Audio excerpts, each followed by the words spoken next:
So the real estate market didn't crash after all. Hey friends, it's Jerry McManus here with Keller Williams. One of the things that I really wanted to talk to you about was the perception in the market from about 6 months ago that the real estate market was going to crash. Now, we all know that didn't happen. And there's a couple of reasons why that didn't happen. Number one, and this is extremely important, the number of folks that are out looking for homes is still actually quite high. So that is the demand side of the equation. And one of the things that a lot of times folks were thinking, and I can see this has happened where people thought the prices went too far too fast, so they pulled back and they dropped out of the market.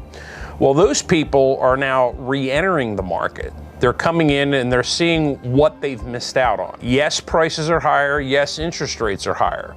But the problem is actually the second part of the equation for prices, and that is the supply. The supply has not kept up with the demand even to this very day. We see that a number of things that are happening in this market, and I look all around in the areas that I do business, and what I see is, especially when somebody calls me up and they want to sell their home, I go back and I look and I see what houses are currently on the market. And one of the things that I've noticed, and I've never seen this in my career before, where development after development, there's nothing for sale. For a lot of you that know me, I do a lot of business down in the Gloucester Township and Winslow Township area, and I am affectionately known as the king of Sicklerville in those areas. And one of the developments in particular is named Wilton's Corner.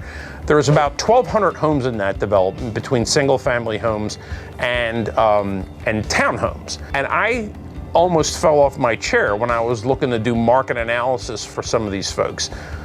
Nothing was currently for sale in the single-family home. A couple townhomes, but nothing in the single-family home. And that's unreal for a development that's that large. If you're thinking about selling your home now, be encouraged by this. The inventory levels have been fairly depressed.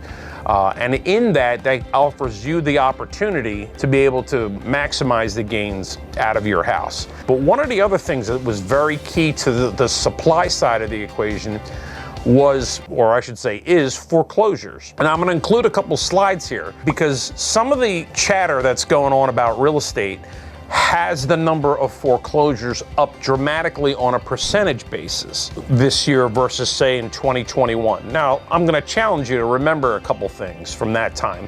There was a moratorium on foreclosures. Nobody was getting foreclosed on.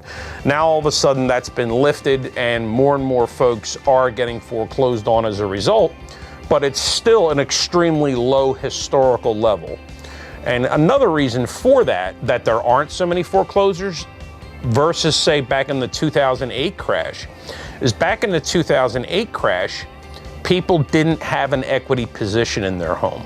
They had poor credit, and this bubble went absolutely crazy.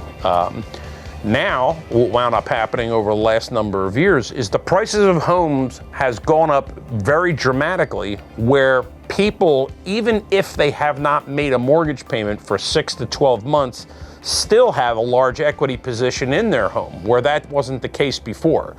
So folks are actually incentivized, even if they're in the foreclosure process, to be able to bring their home onto the market and to be able to walk away with money, where before, back in the crash of 08, that wasn't even possible.